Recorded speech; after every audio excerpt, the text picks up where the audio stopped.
네, 반갑습니다. 오늘 이 시간 함께 보실 하나님의 말씀 히브리서 13장 18절에서부터 25절까지의 말씀입니다. 히브리서 13장 18절에서 25절까지의 말씀 저와 함께 교독하시고 마지막 25절은 한 목소리로 봉독하겠습니다. 18절의 말씀입니다. 우리를 위하여 기도하라. 우리가 모든 일에 선하게 행하려 함으로 우리에게 선한 양심이 있는 줄을 확신하노니 내가 더 속히 너희에게 돌아가기 위하여 너희가 기도하기를 더욱 원하노라. 양들의 큰 목자이신 우리 주 예수를 영원한 언약의 피로 죽은 자 가운데서 이끌어내신 평강의 하나님이 모든 선한 일에 너희를 온전하게 하사 자기 뜻을 행하게 하시고 그 앞에 즐거운 것을 예수 그리스도로 말미암아 우리 가운데서 이루시기를 원하노라. 영광이 그에게 세세 무궁토록 있을지어다. 아멘. 형제들아 내가 너희를 권하노니 권면의 말을 용납하라. 내가 간단히 너희에게 썼느니라. 우리 형제 디모데가 놓인 것을 너희가 알라. 그가 속히 오면 내가 그와 함께 가서 너희를 보리라. 너희를 인도하는 자들과 및 모든 성도들에게 문안하라. 이달리아에서 온 자들도 너희에게 문안하느리라. 함께 읽겠습니다. 은혜가 너희 모든 사람에게 있을지어다. 이는 살아계신 하나님의 말씀입니다. 아멘. 또 새벽을 깨우시고 이 자리에 예배드리러 나오신 모든 형제자매님들 환영하고 축복합니다. 우리 함께 주위를 보시면서 한번 인사하실까요? 요즘 살만하십니까? 이렇게 한번 인사하시겠습니다. 여러분 요즘 좀 살만하십니까? 날씨가 조금 시원해져서 많이 살만하죠. 근데 우리가 함께 늘 안부를 전하는 것이 우리 한국 사람들이 안녕하십니까? 라고 하는 질문 자체가 안녕하시냐, 요즘 잘 지내시냐 이 내용을 함의하고 있습니다. 우리가 사실 살아가면서 서로의 안부를 묻는 것, 그리고 그것이 단순히 믿는 자들뿐만 아니고 모든 사람들이 서로에게 너무나 자연스럽게 하는 인사입니다. 그런데 사실 우리가 그 질문을 조금 심도 있게 고민해보고 생각해보면 사실 안녕하지 못할 일들이 너무나 많이 있죠. 그것은 비단 믿는 사람이건 예수 그리스도를 믿지 않은 사람이건 모두에게 똑같은 일인 것 같습니다. 그래서 성경을 보든지 아니면 여러 찬양의 가사들을 통하여서 보게 되면은 우리가 살아가고 있는 이 세상을 어두운 밤이라고 표현을 할 때가 많이 있습니다. 사실 우리가 살아가는 이 길이 하루하루 걸어가고 있지만 앞에 어떤 일들이 펼쳐질지도 잘 모르고요.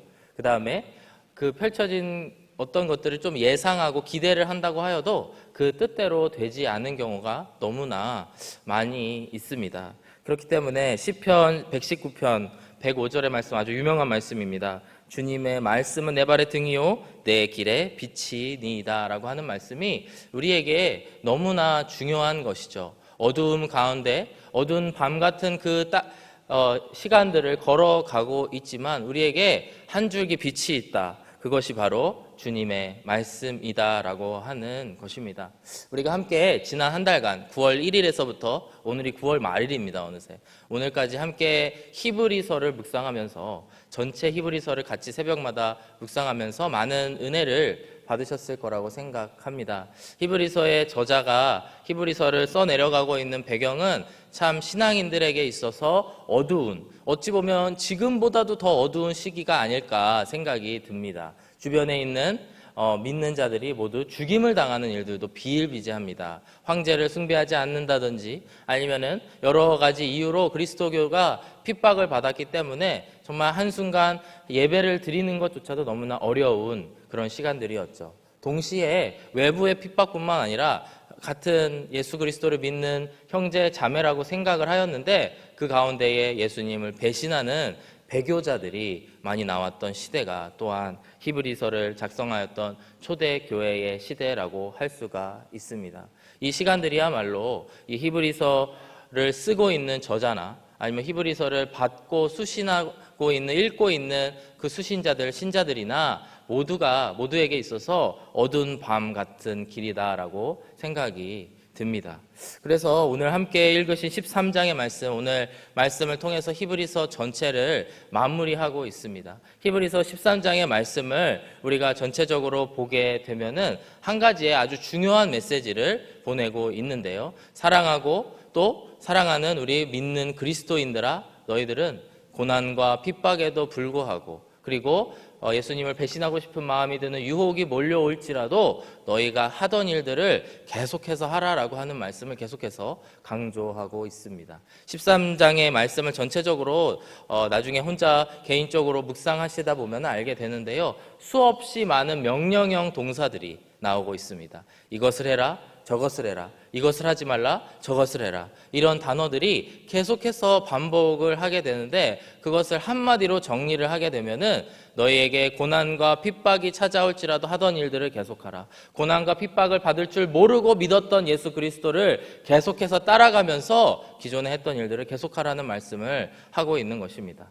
이것이 이 히브리서의 말씀을 2000년 가까운 시간이 지나서 받고 있는 우리들에게도 동일한 하나님의 말씀인 줄로 믿습니다. 오늘 이 시간에도 우리에게 그 말씀이 유효한 말씀인 줄로 믿습니다. 왜냐하면 하나님의 말씀은 우리들의 발의 등불이기 때문입니다.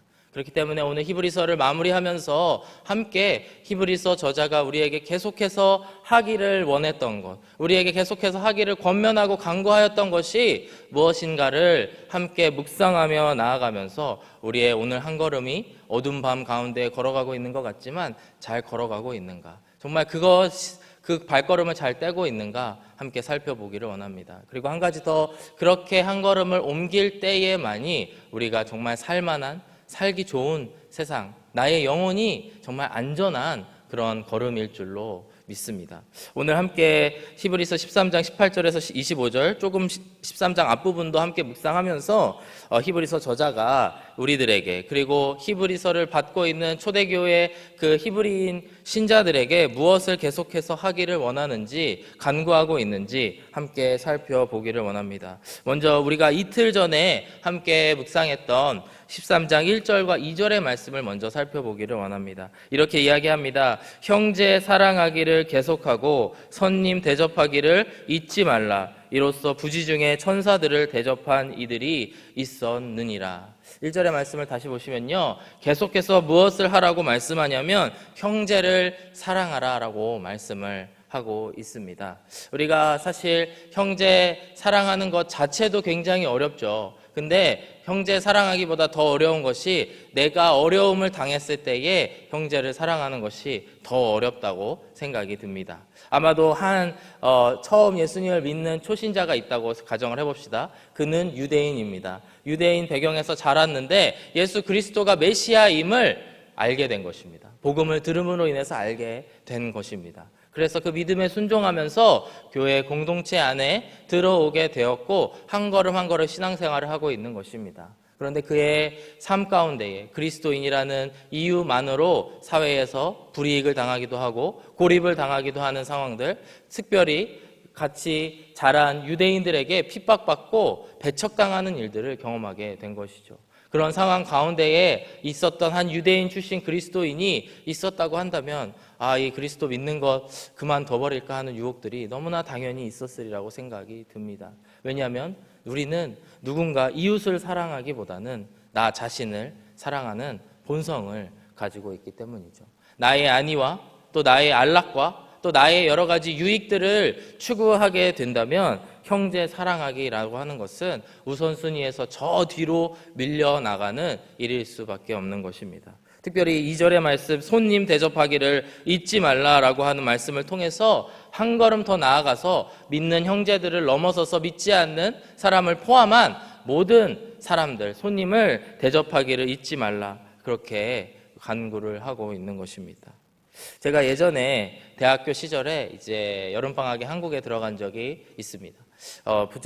이제 유학생인데 한국에 들어가다 보니까 가장 많은 게 시간입니다. 시간.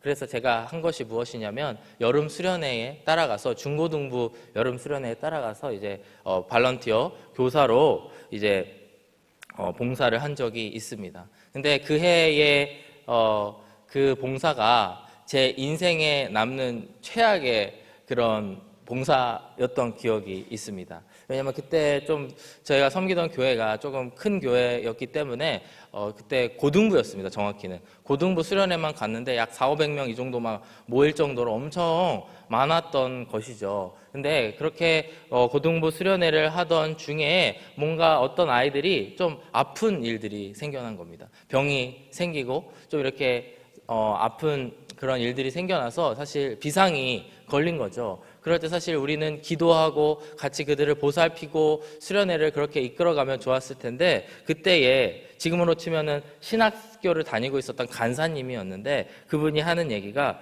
우리 99마리의 양이 이곳에 있습니다. 99마리의 양을 생각해야지 저 한 마리의 양을 생각할 수가 없습니다. 그러면서 수련회를 강행하는 것입니다. 저는 사실 그때 수련회를 강행하는 것까지는 이해가 되고 또 일부의 인력을 그쪽에 동원을 해서 그들을 보살피게 하면 된다고 생각을 했는데, 굳이 성경의 말씀을 인용해서 99마리의 양을 지켜야 합니다, 이 말을 하는 것이 너무나 큰 충격이었습니다. 그때부터 제 마음에 시험이 들기 시작하고 정말 이 수련회 자체에 좀 의문을 갖게 되는 좀 그런 시간들을 보내서 참 행복하지 않은 그런 봉사의 시간을 보냈던 기억이 있습니다. 사실 예수님께서 우리에게 좋은 목자, 선한 목자 되시는 것은 바로 99마리의 양을 가지고 있으면서도 한 마리의 양을 사랑하셔서 그를 돌보기 위해 떠나시는 그 모습이 사실 우리가 사랑하고 너무나 흠모하는 예수님의 모습이 아닐 수가 없습니다. 이와 같이 우리가 예수님을 따르는, 예수님을 바라보는 사람들로서, 신자들로서 걸어갈 때에 너무나 중요한 것이 한 영혼을 사랑하는 일, 특별히 오늘 본문의 말씀처럼 형제 사랑하기를 계속하는 일들인 줄로 믿습니다. 제가 얼마 전에 유튜브를 통해서 그 아프리카 콩고나 그 지역에 가서 고릴라라든지 침팬지라든지 하는 동물들에 대한 다큐를 본 적이 있습니다. 너무나 놀랍게도 침팬지나 고릴라의 그 사회 가운데에서도 등급이 있다라는 것입니다. 여러분 잘 알고 계실 텐데요. 1, 2, 3, 4, 5 이렇게 등급이 매겨져 있는데, 그 위계 질서가 너무나 특별한, 너무나 딱 정해져 있는 위계 질서라고 하는 것입니다. 그런데 그 고릴라들, 침팬지들 사이에서 놀라운 것이 1인자가 조금이라도 약한 모습을 보인다거나 1인자가 조금이라도 리더십을 잃었을 경우에 바로 2번과 3번이 연합을 하여서 1번을 치는 그런 일들, 그 일들이 계속해서 반복되는 일들을 수십 년 동안 그곳에서 이제 숲속에서 그 밀림 가운데에서 머물면서 이제 찍었던 다큐를 또 짧게 정리해 놓은 영상을 본 적이 있습니다. 사실 우리가 살아가고 있는 이 사회는 사실 조금이라도 우리가 삐끗하면 그것을 넘어서려고 하고 누군가가 나를 잡아먹으려고 하고 나를 밟고 올라가려고 하는 사회에 우리가 살고 있는 것 같습니다. 그런데 우리가 그 세상과 구별되는 것은 바로 우리가 형제 사랑하기를 계속해서 해야 된다라고 하는 것입니다. 얼마 전에 이제 타주에서 이제 사역을 하는 같이 공부했었던 신학교에서 친구 같은 그런 목사님과 통화를 한 적이 있는데요.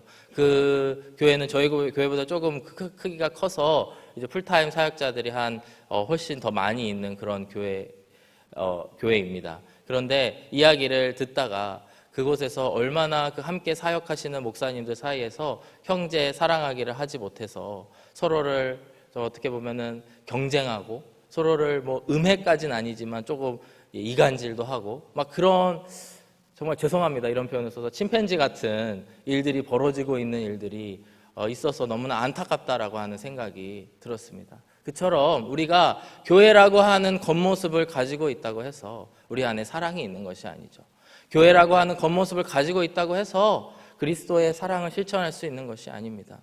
특별히 오늘의 본문의 말씀처럼 형제 사랑하기를 계속하라라고 강조하는 것이, 우리가 조금이라도 한 걸음 한 걸음을 올바로 뛰지 않는다면 우리가 형제 사랑하기를 뒷전에 두고 형제 사랑하기를 뒤로 하는 일들이 벌어진다라고 하는 것입니다. 사랑하는 여러분, 오늘 우리에게 첫 번째로 히브리서 저자가 강조하고 있는 이 말을 꼭 기억하기를 원합니다. 우리가 반드시 형제 사랑하기를 힘쓰시는 우리 하누리 교회가 되었으면 좋겠습니다.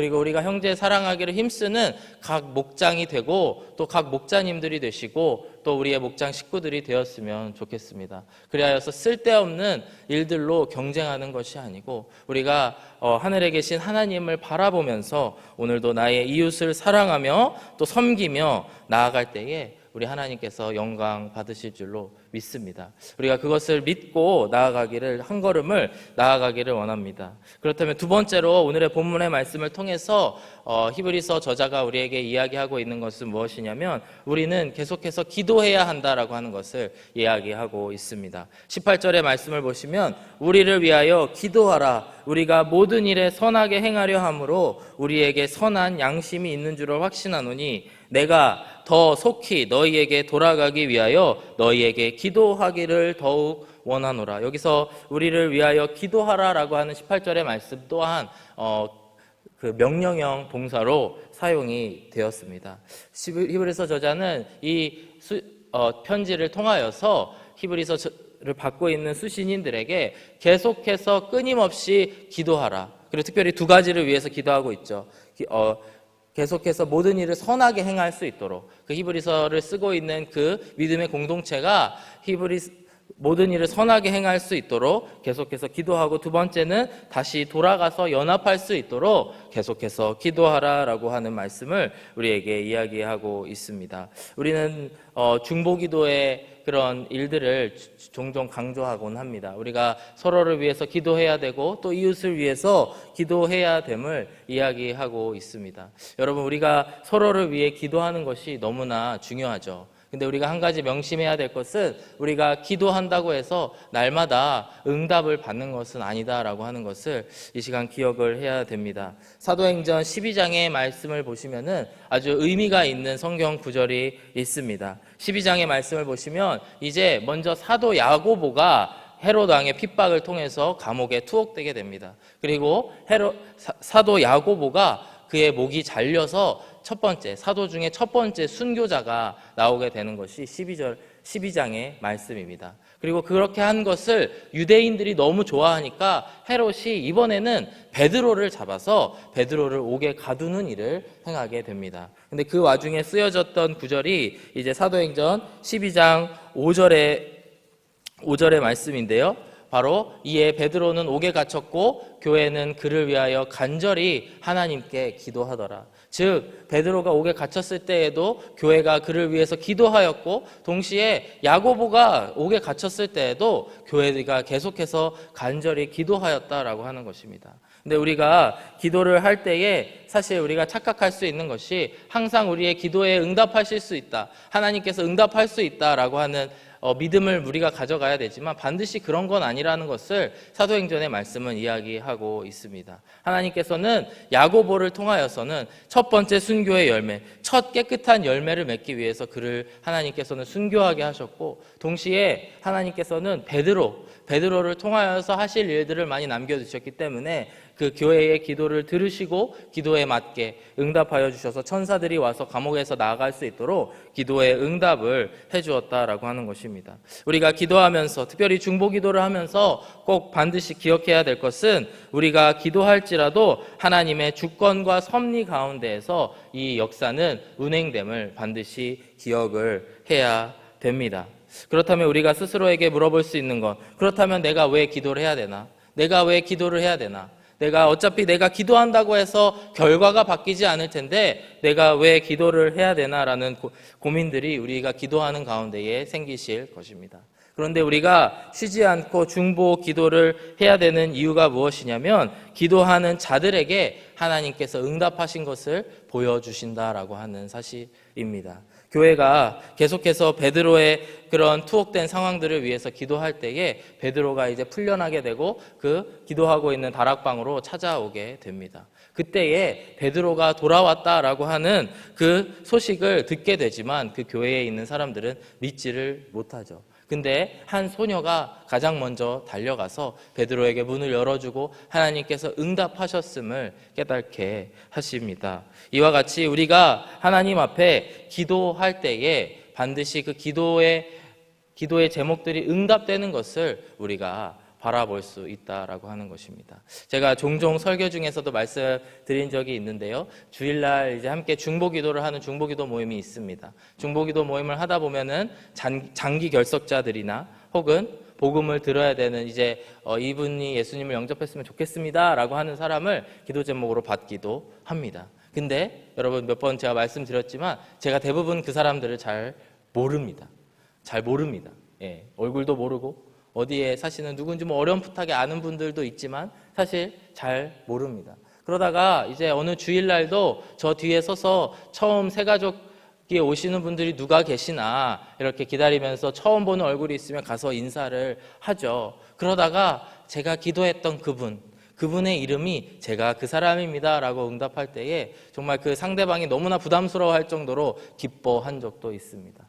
제가 말씀드리고 싶은 것이 무엇이냐면 제가 기도를 하지 않았더라면 장기 결석자들이나 혹은 어떤 구원받아야 될 영혼들을 위해서 기도하지 않았더라면 그분이 예수님께로 돌아오는 그 한 걸음 한 걸음이 아무 의미가 없었을 것이라는 것이죠. 하지만 제가 하나님께 기도하고 나아갔을 때에 제가 하나님께서 그 영혼을 언제인지는 알지 못하지만 하나님께로 돌아오게 하시는 그 순간을 그 누구보다도 기뻐할 수 있는 그런 특권을 누리게 된다라고 하는 것입니다. 오늘 히브리서 저자 또한 이러한 것들을 배경으로 깔고 잘 알고 있었기 때문에 기도하기에 힘쓰라, 기도하기를 계속하라 라고 이야기를 하고 있습니다. 오늘의 본문 18절 19절의 말씀을 새번역 성경으로 다시 한번 읽어보시면 이렇게 기도의 부탁을 하고 있습니다. 우리를 위하여 기도해 주십시오. 우리는 양심에 거리끼는 것이 한 점도 없다고 확신합니다. 모든 일에 바르게 처신하려고 합니다. 내가 여러분에게 좀 더 속히 돌아가게 되도록 기도하여 주시기를 더욱 간곡히 부탁드립니다. 앞서 말씀드렸다시피 두 가지의 기도 제목이죠. 우리의 믿는 형제들이 올바로 선한 양심을 따라 서게 하여 주시옵소서라는 기도 제목을 부탁을 하였고요. 두 번째로는 속히 돌아와서 속히 함께 할 수 있도록 기도해 주십시오라고 부탁을 드렸습니다. 그렇기 때문에 아마도 이 히브리서 저자가 이 공동체를 찾아왔을 때에 그리고 그가 믿음의 여정을 잘 마치고 돌아왔다라고 하는 것을 전하기 위해서 찾아왔을 때에 가장 기뻐할 수 있는 사람은 누구인가? 바로 이 편지를 쓴 히브리서 저자의 부탁을 올바로 준행한 기도했던 사람들인 줄로 믿습니다. 사랑하는 여러분, 이와 같이 우리가 기도하기에 힘쓸 때에 정말 나에게 있어서 나 개인에게 있어서는 큰 의미가 없는 기도 제목 같아 보일지는 모르지만 그 기도 제목들을 놓고 함께 중보하여 기도할 때에 그 유익들은 먼저 우리들에게 찾아오는 줄로 믿습니다. 오늘 이야기하고 있듯이 공동체를 향하여 우리를 위하여 기도해 주십시오라고 하는 부탁을 우리들에게 영혼에 부탁하시는 하나님의 음성으로 들으시는 이 아침이 되기를 원합니다. 그렇기 때문에 내가 지금 이 기도 제목이 무슨 의미인지 정확히 알지 못하지만 오늘도 주님 제가 기도합니다. 이 기도 제목을 가지고 기도합니다라고 하면서 나아가기를 원합니다. 또한 특별히 주변에 혹은 목장에 아직 예수님을 믿지 않는 영혼들이 있다면 그분들을 위해서 함께 기도하실 때에 그 사람이 예수님께 돌아오는 그 순간을 그 누구보다도 의미 있고 또 하나님의 은혜 가운데에 누리게 될 줄로 믿습니다. 오늘도 우리가 쉬지 않고 계속해서 기도하기에 힘쓰시는 저와 여러분들이 되어주시기를 주의 이름으로 축복합니다. 마지막 세 번째로 공동체에게 이야기하고 있는 것은 우리가 끊임없이 찬송해야 됨을 이야기하고 있습니다. 20절의 말씀, 오늘 본문 20절과 21절의 말씀을 보시면 양들의 큰 목자이신 우리 주 예수를 영원한 언약의 피로 죽은 자 가운데서 이끌어내신 평강의 하나님이 모든 선한 일에 너희를 온전하게 하사 자기 뜻을 행하게 하시고 그 앞에 즐거운 것을 예수 그리스도로 말미암아 우리 가운데에서 이루시기를 원하노라. 영광이 그에게 세세 무궁토록 있을지어다. 이러면서 사실상 히브리서의 그런 내용을 마무리하게 됩니다. 여기서 마지막에 이 이야기 스스로 보여주면서 이 히브리서 저자가 했던 것은 영원히 함께 계시는 하나님을 찬송하는 일들입니다. 어제 우리가 함께 읽으신 14절과 15절의 말씀도 보시면 이렇게 이야기하고 있습니다. 우리가 여기에는 영구한 도성이 없으므로 장차 올 것을 찾나니 그러므로 우리는 예수로 말미암아 항상 찬송의 제사를 하나님께 드리자. 이는 그 이름을 증언하는 입술의 열매니라. 오직 선을 행함과 서로 나누어 주기를 잊지 말라. 하나님은 이같이 제사를 기뻐하시느니라. 이 말씀들을 통해서 히브리서 저자가 마지막으로 이야기하고 있는 것은 우리가 고난 중에 어두운 밤을 걸어가고 있는 그 걸음걸음 가운데에서도 우리가 반드시 잊지 말아야 될 것은 하나님을 찬송하는 일이라고 하는 것입니다. 그리고 그 찬송하는 일이 하나님께 우리의 깨끗한 제사와 예배를 올려드리는 것이 하나님에게 기쁨이 되고 그것이 나에게 기쁨이 되고 우리의 공동체에 기쁨을 가져다주는 유일한 길이다라고 하는 것입니다. 여러분, 어두운 밤을 걸어가고 있을수록 우리가 어딜 향해 간다라는 것을 알아야 됩니다. 14절의 말씀처럼 이 땅에는, 여기에는 영구한 도성이 없다, 영원히 거할 그런 성이 없다라고 이야기하고 있습니다. 이 땅에는 영원한 것이 없고 다만 영원한 것은 하늘에 계시는 하나님이 계시는 그곳이다라고, 하나님 나라다라고 이야기를 하고 있는 것입니다. 여러분, 제가 어렸을 때 이제 여름 성경학교 같은 데 빠짐없이 참석을 하였는데요. 제가 어렸을 때 초등학교 때는 그렇게 수련회에 가면은 극기 훈련을 많이 시켰던 것 같습니다. 시골에.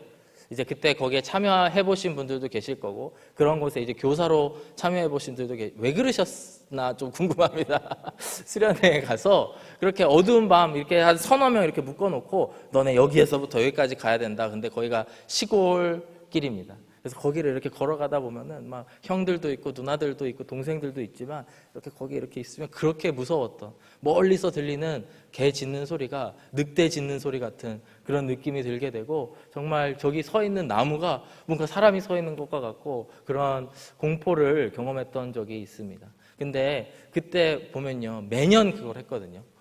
학년마다. 그런데 놀라운 것이 왜 꼭 그때마다 찬송가를 부르기 시작하는지, 형들이, 누나들이 찬송가를 부르기 시작하면서 한 걸음 한 걸음 주 예수와 함께 뭐 이런 찬양도 불렀던 것 같고요. 뭐 똑바로 보고 싶어요 주님 뭐 이런 찬양도 했던 것 같고요. 그런 어두운 밤을 걸어가고 있는 가운데에 계속해서 찬송을 하면서 그 두려움을 이겨냈던 어렸을 때의 교훈들이 있습니다. 그렇게 즐거운 기억은 아니었지만 그때의 그 장면들이 너무나 기억이 나면서 그때 참 즐거웠다. 그때 참 형 누나들과 동생들과 함께 어우러져서 함께 손잡고 평생 손도 같이 잡지 않았던 형 누나들인데 같이 동생들하고 손잡고 걸어가면서 찬송을 부르며 걸어갔던 그 길이 너무나 그래도 행복했던 기억이었구나라고 하는 생각들이 나게 됩니다. 사랑하는 여러분, 우리가 찬송의 제사를 드리는 것이 꼭 하나님의 영광을 위해서만은 아닙니다. 물론 궁극적으로, 그리고 무엇보다 첫 번째로는 하나님께 영광을 올려드리는 것이지만 그 찬송을 함으로 인해서 나의 영혼이 안정감을 찾고 나의 영혼이 하나님을 향한 은혜가 회복되는 시간들인 줄로 믿습니다. 우리가 그 어느 때보다도 특별히 어두운 밤을 지나가고 있는 것과 같은 그런 때에 하나님을 찬송하시기를 바랍니다. 하나님을 찬송하며 정말 짧은 찬송의 가사일지는 모르겠지만 한 소절 한 소절을 묵상하면서 나아가실 때에 눈앞에 있는 모든 어려움들, 그것이 어떤 어려움이 되었든 간에 이겨낼 수 있는 힘을 하나님께서 허락해 주실 줄로 믿습니다. 오늘 히브리서의 저자는 우리에게 마지막으로 권면하고 있습니다. 형제 사랑하기를 끝까지 계속하라. 그리고 동시에 기도하기를 힘쓰라. 서로를 위해서 특별히요. 그 다음에 하나님을 찬송하라. 이렇게 이야기하고 있습니다. 우리의 신앙의 가장 기본인 것 같지만 이 기본으로 돌아가게 되는 이 아침이 되어지기를 원합니다. 말씀을 마무리하면서 우리가 7월 달에 또 몇 번 같이 불렀던 찬양의 가사를 함께 소개하고 또 그 찬양을 부름으로 인해서 말씀을 마무리하려고 합니다.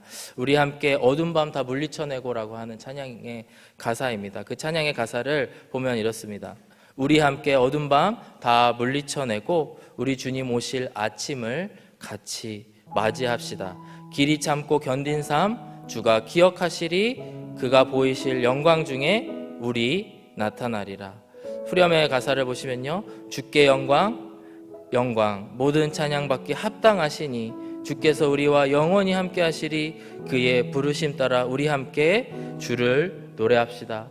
오늘 우리 마지막 히브리서를 마무리하면서 그 말씀의 내용들이 찬양의 가사에 한 구절 한 구절 녹아 있다고 생각을 합니다. 그리고 특별히 이 가사가 저에게도 위로가 되는 것은 우리, 함께라고 하는 단어가 너무나 많이 들어있기 때문입니다. 이 시간 우리 함께 형제 자매님들과 함께 주님을 찬송하면서 나아가기를 원합니다. 그리하여서 저 하늘에서 우리를 바라보고 계시는 주님, 오늘 한 걸음 한 걸음을 우리를 인도하시는 주님을 바라보게 되시는 그런 시간이 되어지길 원합니다. 이 시간 함께 찬송하겠습니다.